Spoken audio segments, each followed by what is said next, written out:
Hey guys, welcome back to another episode of the podcast Strikes Back. My name is George, and you're listening to our retro review of the Alien vs. Predator franchise. From How the exciting. vault, yes. From the vault. Nope, not from the vault. It's not called that.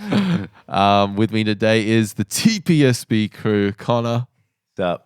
and Benny. Do we have to be called that?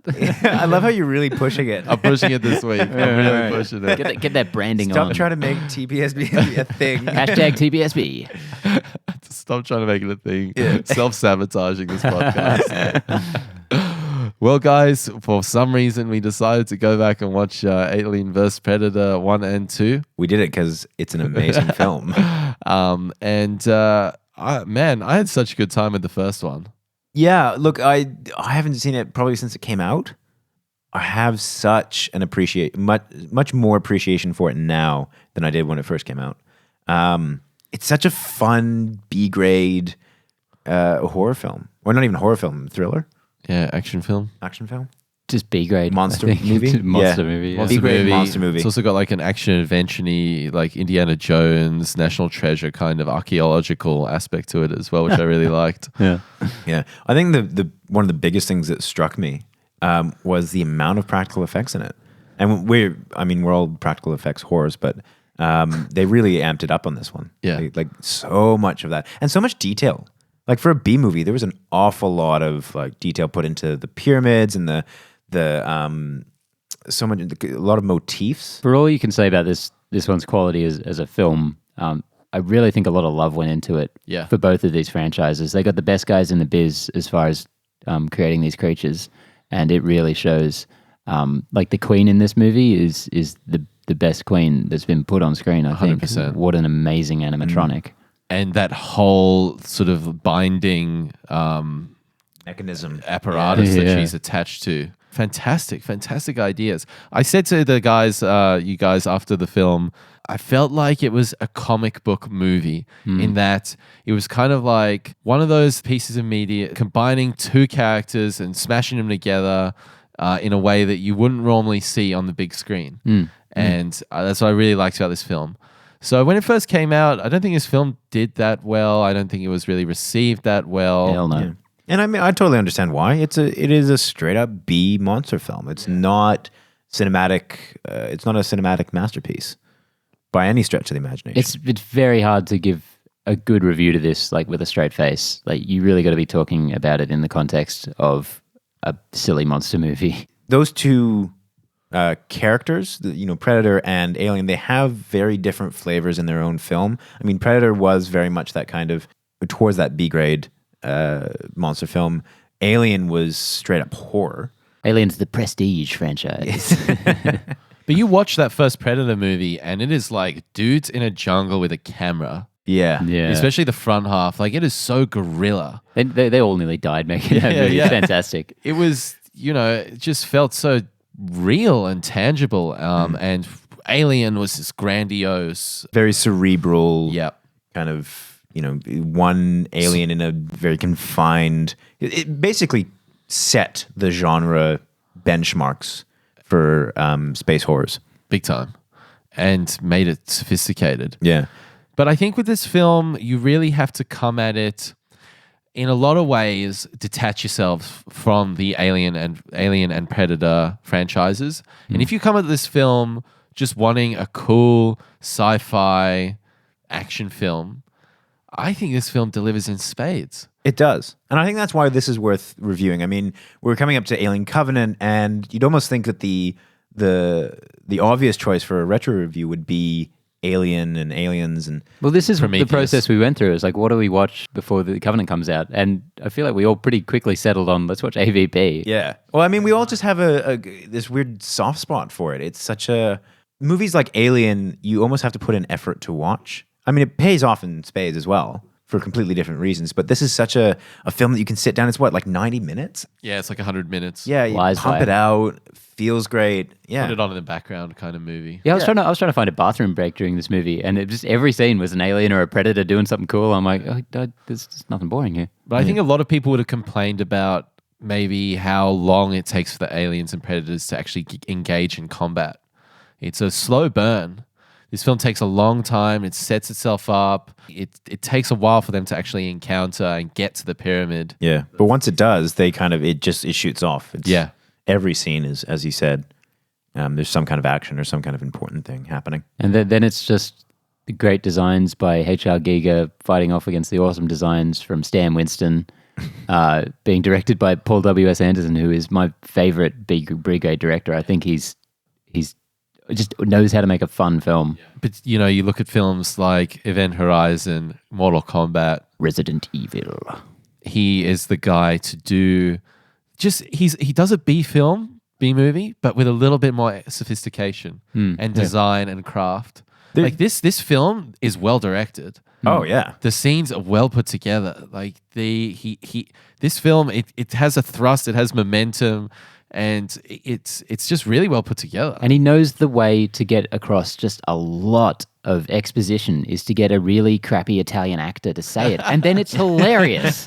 Like, that's my favorite line in the movie is when he's like, "This is all starting to make sense." I'm like, okay, if you said that like with a good actor, that would have been silly. That was hilarious. That's my one gripe with this film is that actor. He's that so bad, yeah. It's just so bad. Yeah, I think he's fun though. I don't know. It's kind of fun. But I was thinking about it. There's moments where you're like, I can't believe this is like a B grade, monster film. Like there's just really genuine moments of really good design. Design, just good filmmaking, good shooting, and then you get something like that. And you're like, oh, yep, we're back.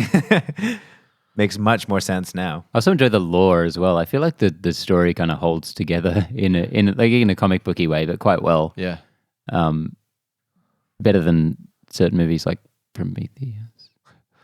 Actually, going on with Prometheus, before we chuck this on, Benny, you said to me, think about the plot of Prometheus as you're watching this. Yeah. And there's a lot of beats that fit the same Very thing. similar. I mean, from the start, it's like the Weyland Corporation, led by an dying Weyland, brings together this team of experts because they found this old, ancient civilization stuff from all these civilizations who shouldn't have been working together about alien contact and like kind of Chariot of the Gods sort of stuff, which a lot of movies have done. But And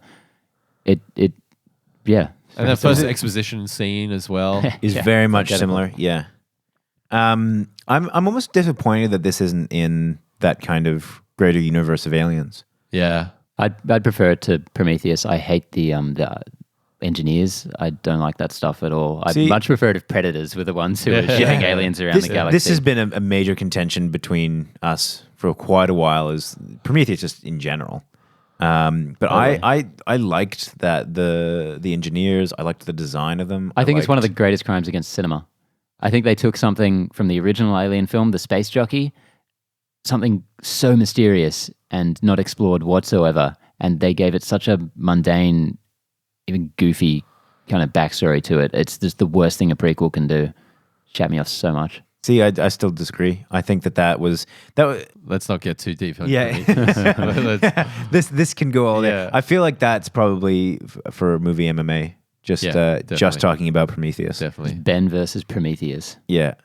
But just going back to Weyland, I loved Lance Henriksen in this film. Yeah. I loved how building on the Aliens film as him, him being the android Bishop and Bishop being created in the form of Weyland. I love that. I think it really added to the whole sort of mythos. Yeah. But then it throws the question in, like, who is the Weyland guy in Alien 3, who's also played by Lance Henriksen?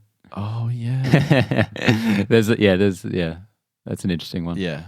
But this does it better than Alien 3 did. Yeah, I think so. Because Alien 3 was like, this wait, did why a lot of things better than why are they Alien 3? making aliens who are, androids who are based on the current head of the company? Yeah.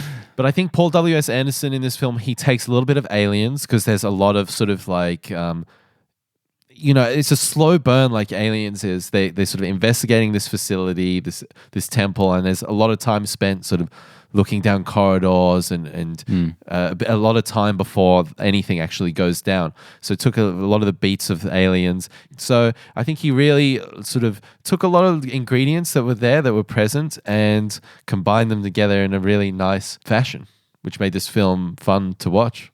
Yeah. And I think that's really at the end of the day, it is just a fun film to watch. It's really hard to kind of extol any virtues of it as a a masterpiece or yeah, something, or yeah. like trying to like critically talk about it. But in terms of just literally a fun film to put on and watch, this is it hits every note that it needs to. If you like aliens and you like predators, And you'd like to see them together. yeah, it's good fun. This is exactly, and I don't think it would have ever been anything but this. Like I don't think there's any kind of A grade version of AVP out there. There's Potential. There's a Z grade version though, so it could have been a lot worse. We know. Yeah. So you two were able to watch the sequel to this, the Requiem. Yeah. Which I gave a hard pass on. No, I would have liked to see it again. I haven't seen it since You were it kind just of came drinking out. beer. Yeah. I've done this to myself. And it's interesting comparing these two films because I think Alien vs. Predator Requiem is a lot more indicative of what the franchise kind of, you sort of remember it as being. I think immediately this film, kind of answers maybe a fan complaint of the first one, which is we want to see more Alien vs. Predators. And from the get-go, this film is like Predator, Predator, Predator.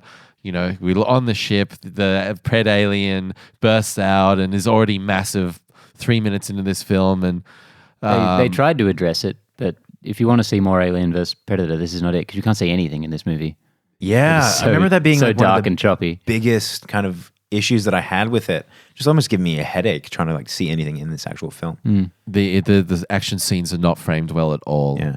For me, I felt like this movie was relying a lot more on just kind of violence and gore Yeah. to kind of get it past the line. Very much so. And I think that is absolutely when it's at its strongest. Yeah. Is when it is nasty enough to really feel like its own thing. Like when it's really doubling down on it, it is darker than anything in either franchise, I think. Oh, yeah. And that's when it stands out. I remember there's a scene that just really stuck with me. I think it was like there was a pregnant woman and they did a chest burst. yeah. I just remember being like, A lot of that's- chest for bursts. me, that was too much. I was like, that Yeah. I'm not about that. But that's when it just becomes- man. It's when it just becomes pure schlock. And that's when I'm Yeah. like, all right, this is fun now. Now it has an identity. It's not just this weird small town America bullcrap. I didn't particularly like how the aliens were in that environment. I don't think it suited it very well. I think in the first one, when they're in that ancient temple, the aliens can exist in a very... It feels enclosed. Like Yeah, they're that- under ice. They're in a very but it kind of- feels... It doesn't feel jarring. Whilst in this one, they don't fit in that scenario. Yeah, I kind of enjoyed seeing them in a different context. I don't think it was well executed whatsoever. You can barely see them, but I just think it's interesting. I'm kind of sick of seeing aliens on spaceships, xenomorphs specifically. Like, I just feel like it was interesting to see them branch out into something different.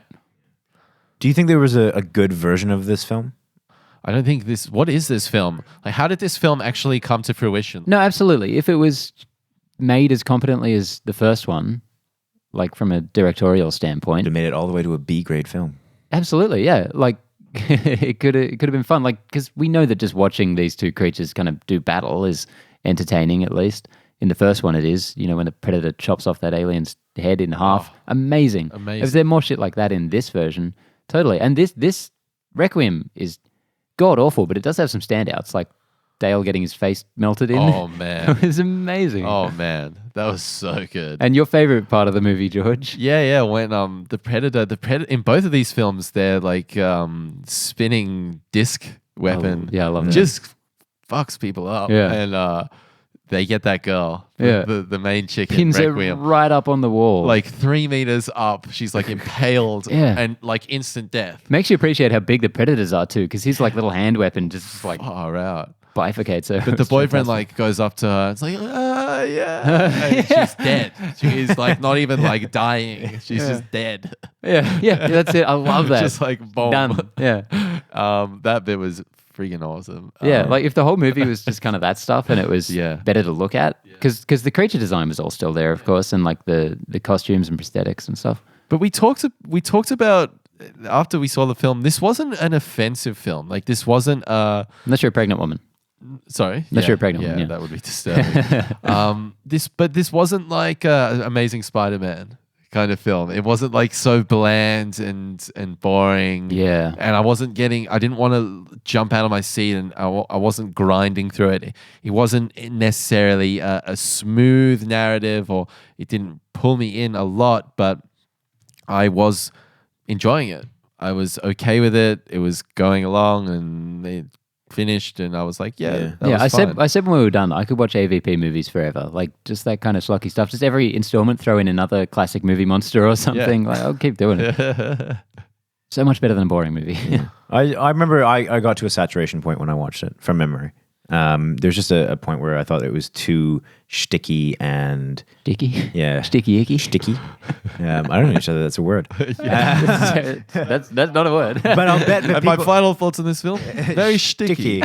Yeah, I just How profound. It did get to a saturation point with me. I felt like they relied too heavily on the kind of violence of it. I think the direction that they went wasn't fun. It was just trying to get them across the line. I think a lot of it comes down to the directors themselves. The directors being the Brothers Strause. Who are VFX guys. They have a production house called Hydraulic, who's done some big jobs for Avatar and other tentpole films. So they know what they're doing. I think in a way they kind of pitched this. This is just me rattling off my thoughts, but I think these guys kind of went to Fox and said, we can do this real cheap, and we've got our own production house, and they were able to use this as a vehicle to do their directorial debut, and I think it really shows. What have they done since? Skyline. Do you remember that film from 2010, Skyline? It was that alien invasion, like handheld. Yeah. Had Turk from Scrubs. Oh God. And they haven't done anything since. And these guys are VFX guys. They're not directors, and it shows. Yeah, 100%. Like, I mean, it would have been nice if you could have seen the VFX in this film. Yeah, but it was so dark that none of it made any sense, anyways. I think when AVP came out, it was the highest grossing film in either franchise except for Aliens. Right. Which is really interesting. Wow. But I think, the main difference for me is that one clearly had heart in it. I mean, again, AVP is not a good movie, but there's just care put into this film, and it comes across as a fun film. Requiem just didn't have any of that for me. It didn't have any substance to it. Neither of these films have very good characters.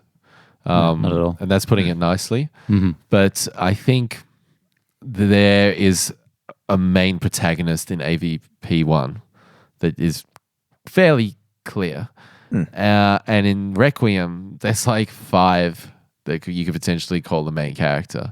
Yeah. 5 characters, and it's so just muddled. Yeah. It was much more of a slasher film. Yeah. Just not a very good one. I think there was an interesting opportunity in AVP2 as well to get a really cool design of the Pred Alien happening, because when the face hugger plants its egg in the host, whatever that the xenomorph takes on characteristics of that host. So, for example, in Alien 3, it's planted in the dog or cow, depending on whether you're watching the director's cut or theatrical cut. And the xenomorph is more of it's a 4-legged beast as opposed to a bipedal monster from the other films. So when that Pred Alien, that character is established in this film, I think there was a really interesting opportunity to do a fucking awesome design. And I don't think they did it very well in this. I think it kind of looks exactly how it has to, because the differences between a human and a predator is mostly just the dreadlocks and the mandibles, and that's kind of what the Pred Alien has. I don't think it was well shot or anything. I think it's probably the main issue. I just think it looked super clunky. Yeah. It looked like you had just basically attached dreadlocks to a xenomorph and given it a mouth, and that was about it. I think there could have been a bit more care or thought taken with a director or a production design team that maybe had a little more, I don't know, just took that extra mile. Yeah. The concept art was probably pretty cool. But yeah, I think the big difference between these two films is one has a director and the other has a couple of VFX guys. Yeah. I think that's exactly what it comes down to. Because I think the second one could have been just as fun in a goofy way. Do you guys think there'll be an Alien vs. Predator 3? Nope. No, God, no. Ridley Scott's never going to let go of this franchise. Yeah. He's going to put it in his will. No one can touch this for 50 years. Well, what has he got, like 2 more movies? Or at least another 1 movie after Covenant comes out? He's got Awakening, Alien Awakening, and then Alien the third one, which is its official title. This is horrible, but I feel like I'd just be so much more excited for an AVP3 than for whatever he's planning. Dude, I reckon they could bust the gates open with an AVP3, get, who could you get on that kind of film? Man, if Guillermo del Toro did AVP3, yeah. Holy shit. Yeah. A monster movie. But you could just like slot any director into that title. It'd be like, it'll be better. Michael Bay? It would probably be better. It'd actually be fucking sick. Like, Be are you kidding me? Like, interesting. if there's one thing that Michael Bay should be good at, it would be like B grade monster films. If it was a Bad Boys crossover, maybe that would be interesting. I think just to finish up on this, just thinking about the whole AVP films and the franchise as a whole, and the shared universe kind of thing that's coming through now. I think this was one of the first explorations of that idea in Hollywood. It's definitely one of the first examples of the modern shared universe. Yeah. I mean, it always, I remember when it first came out, it kind of reminded me of like Godzilla verse, but that was all within one universe. Not necessarily. I mean, there was Godzilla versus King Kong. Yeah. Oh, yeah. Which is different countries combining their franchises. But I mean, for me, the films they're just fun. Well, one is fun. Look, AVP, in terms of the entire Alien Predator franchises, AVP I feel falls squarely in the middle of the entire thing, which is appropriate, I guess. Yeah. It's such an up and down franchise, really. Oh, man. No, they're both just down. I feel like Alien and Predator, both franchises just get worse. I was kind of more talking about like Alien in general. But yeah, so yeah, in terms of it is a cool little shared kind of universe. I'm a bit disappointed that it seems to not be in canon, I guess. But Pro is, aka Prometheus. They're still sort of shared universe because Predator 2 has a xenomorph skull in it. Yep. So that counts, I guess. Yeah. It's there somewhere.